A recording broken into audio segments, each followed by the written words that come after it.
signé à côté de toi. Et où? À la mairie, le jour de notre mariage. Ah, signe, Barbe, signe. Signe la première. Voilà. Je signe.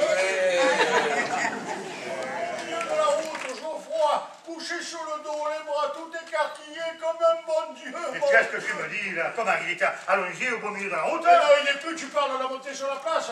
Et alors, heureusement qu'on était trois, il pesait un âne mort. Alors maintenant, on l'a mis sur le banc, et il est avec l'instituteur, et monsieur le curé qui est en train de l'administrer. Oh, coquine de flore, vite, vite, on y va. Et puis après, on ira avertir sa femme à Barbe. Oui, oui, oui. Ah non. Supposons qu'il est mort. Ah oui. Non, il n'est pas mort. Ah non. Oui, Ah oui. il est mort. Est-ce Fonce qui l'a tué? Non, moi je dis non. Nous sommes tous d'accord, nous disons non. Ah, bravo. Maintenant, si l'on me dit Fonce est-il mêlé de près ou de loin à cette tragédie burlesque? Fonce a-t-il joué un rôle dans cette triste aventure de Geoffroy? Là, je dis oui.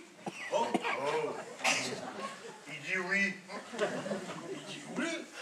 Eh ben, moi aussi je dis oui, et après? Mais quand un joueur gagne une grosse somme d'argent à la roulette, il donne un pourboire au croupier qui a jeté la bille. Pourtant, le croupier n'a pas particulièrement voulu faire sortir un numéro gagnant plutôt qu'un autre. Mais il a eu une sorte de responsabilité métaphysique. Tiens, métaphysique. Tu t'auras pas t'étonner, hein? Si Geoffroy meurt, Fonce aura été en quelque sorte l'instrument du destin. Aïe, aïe, aïe, aïe. C'est de ça qu'il faut se méfier, Fonce. Le destin. Oh. En attendant, Fonce n'aura commis aucune faute. Oh, mais oui, évidemment, il n'a commis aucune faute. Mais cependant, très obscurément, il se sent coupable. Ah ouais? Je me sens coupable? Il me paraît tout penaud, là. Je dirais presque malheureux. Moi? Je suis malheureux? Ah ouais, ouais, pour être malheureux, sache que malheureux. Ah, peut-être bien alors. Ah ouais. Et c'est ce qui fait qu'il est suspect. Comment ça? On nous reproche nos malheurs beaucoup plus souvent que nos fautes. Ah non, alors là, sophisme, cher ami. Là, je dis sophisme. Sophisme presque criminel. Oh, bonne mère! Oh, presque criminel! Non, monsieur le curé, criminel. Ah non, alors là. Allez, calmez-vous, mes amis, calmez-vous. Hein. Et surtout, n'essayez pas de comprendre notre discussion, vous voyez.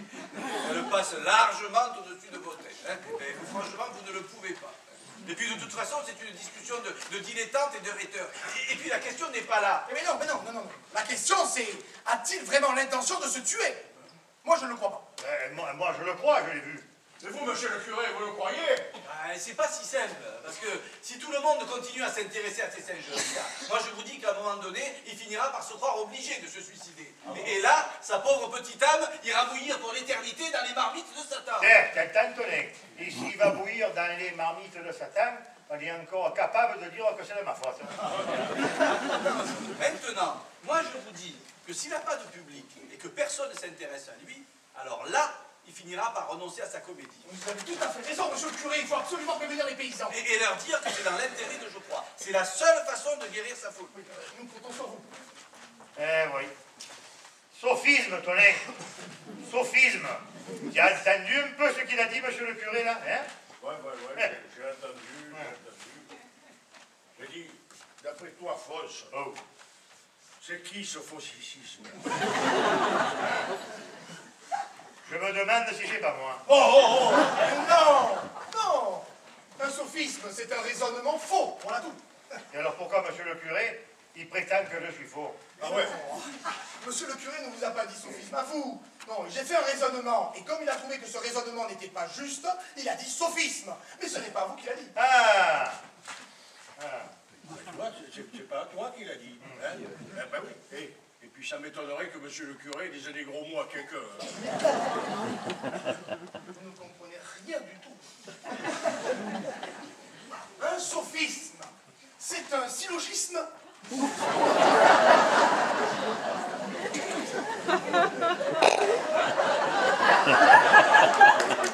Le syllogisme? Mais il manquait plus que ça.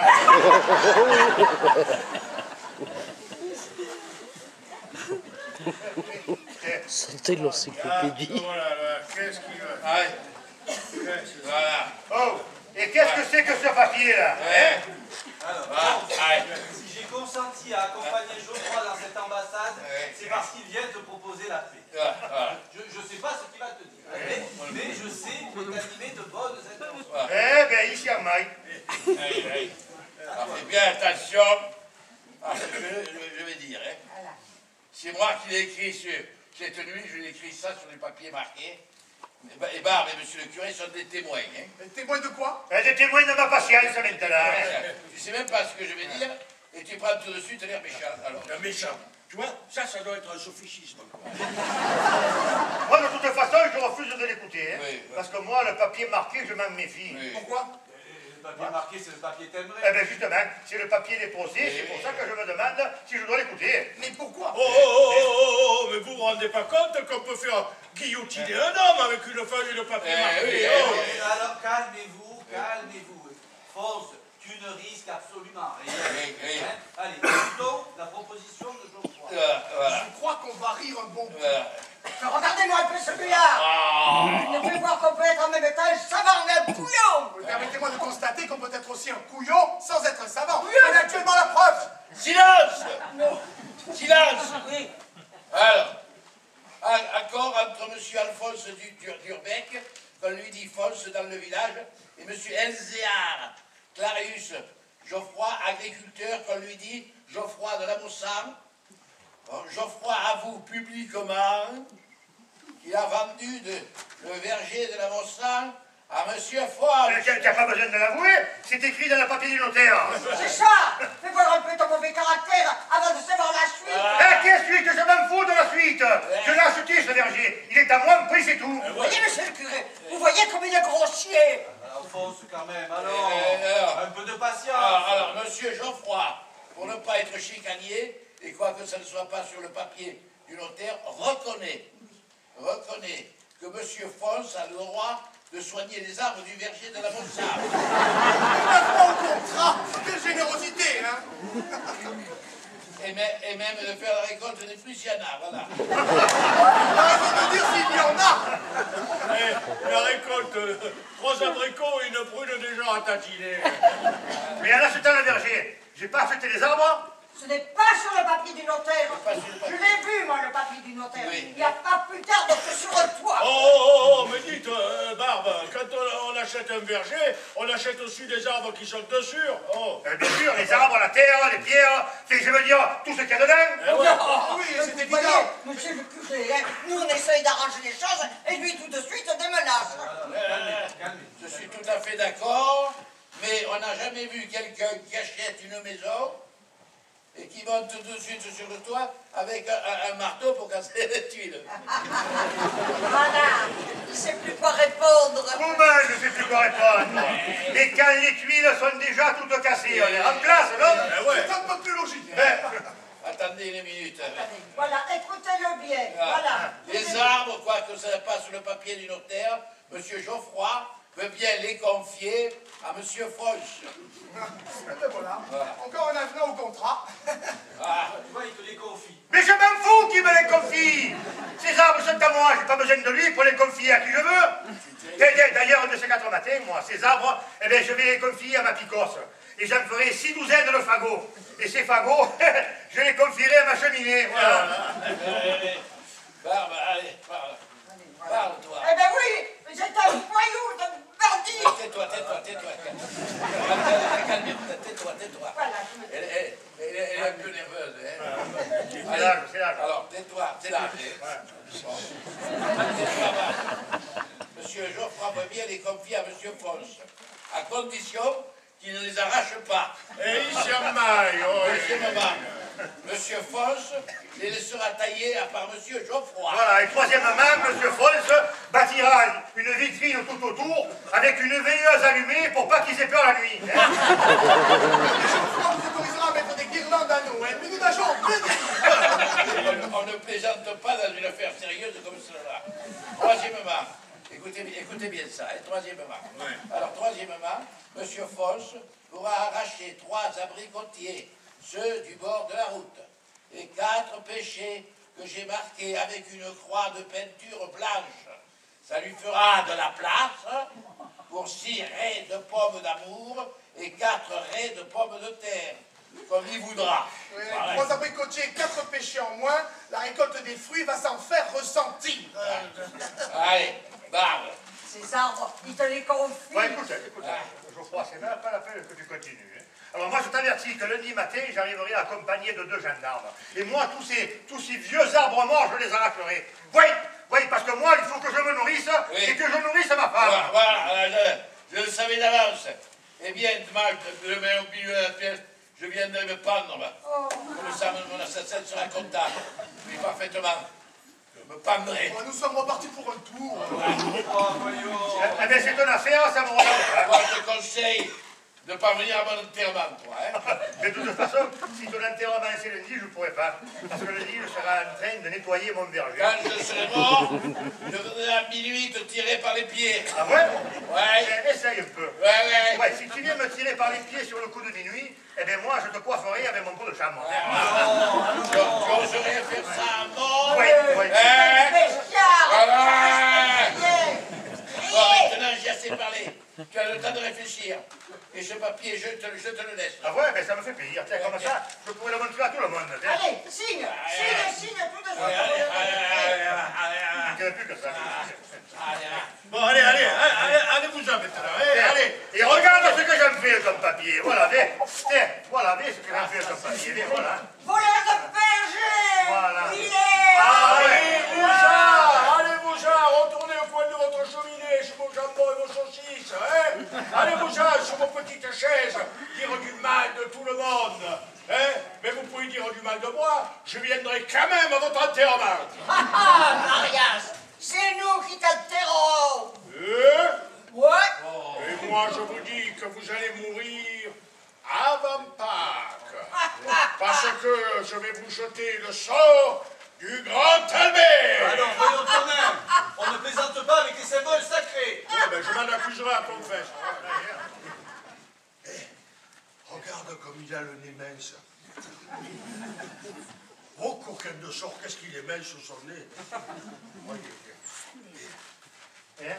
Tu ne trouves pas qu'il semble une momie d'Égypte? Monsieur le discuteur, vous croyez vraiment qu'il se serait fait renverser par une automobile? Je ne sais pas, je ne vois pas de blessure. Et le cas échéant, le conducteur se serait arrêté. Ouais, quand même, sinon il aurait été d'un gros Saint-Gène.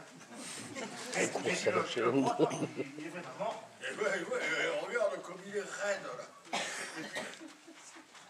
Oh là là, il sent déjà. Comment je sens déjà?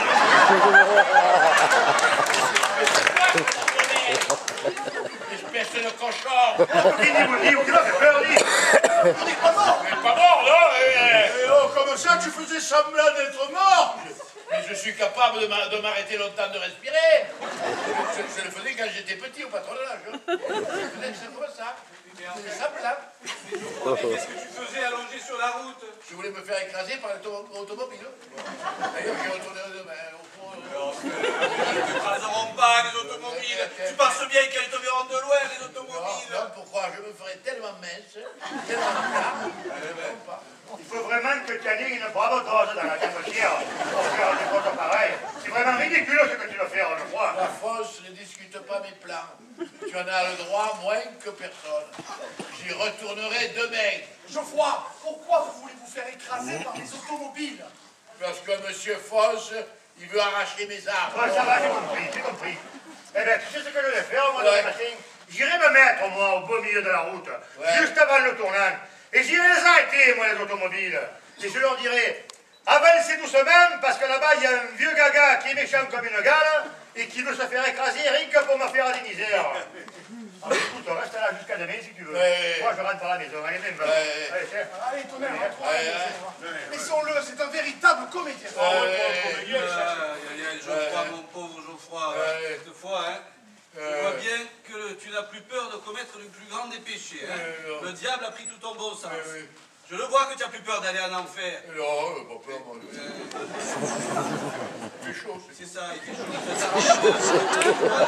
Tu es resté sur la route mouillée, maintenant tu as les vêtements tout humides. Et tu sais, hein.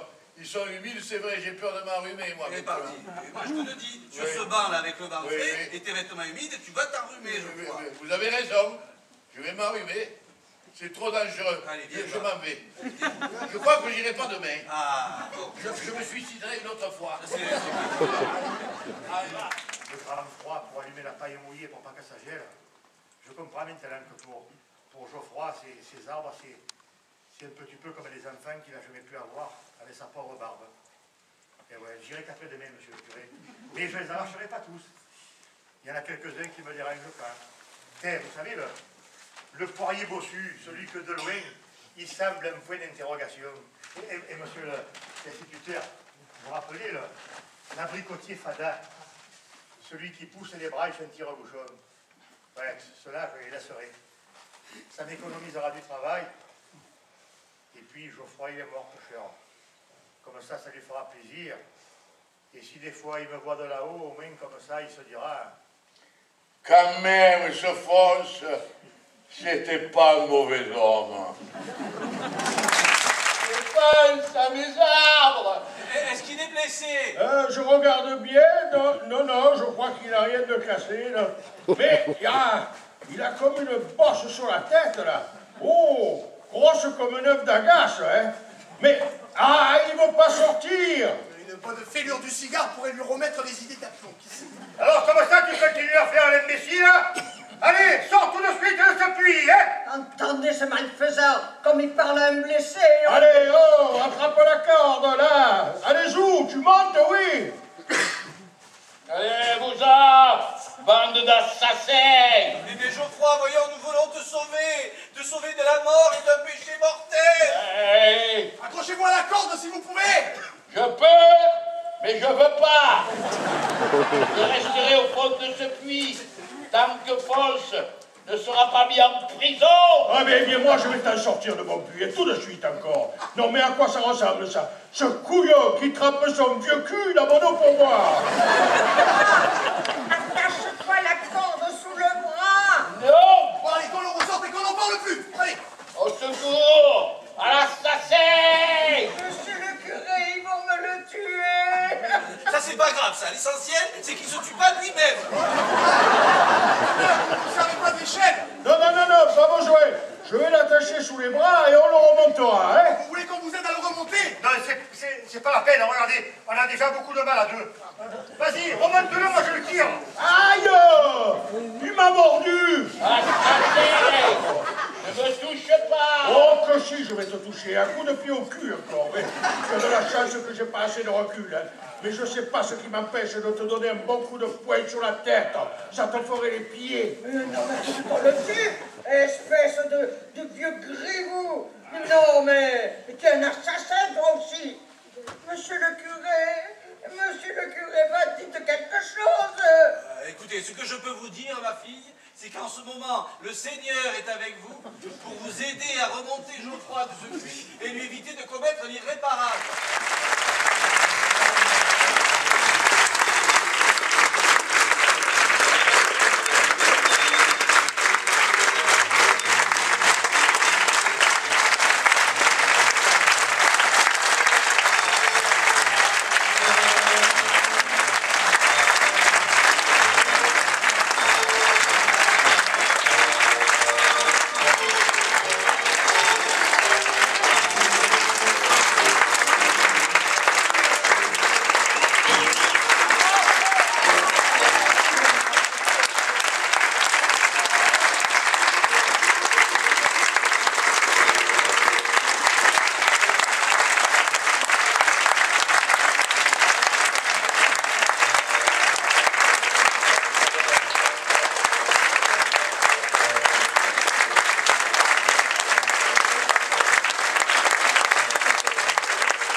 Images et spectacles production.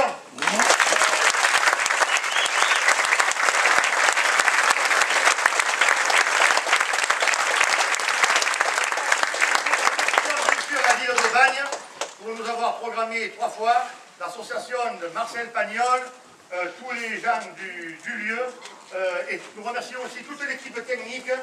Ici, c'est une véritable ruche. Monsieur le directeur aussi du théâtre, on les applaudit tous.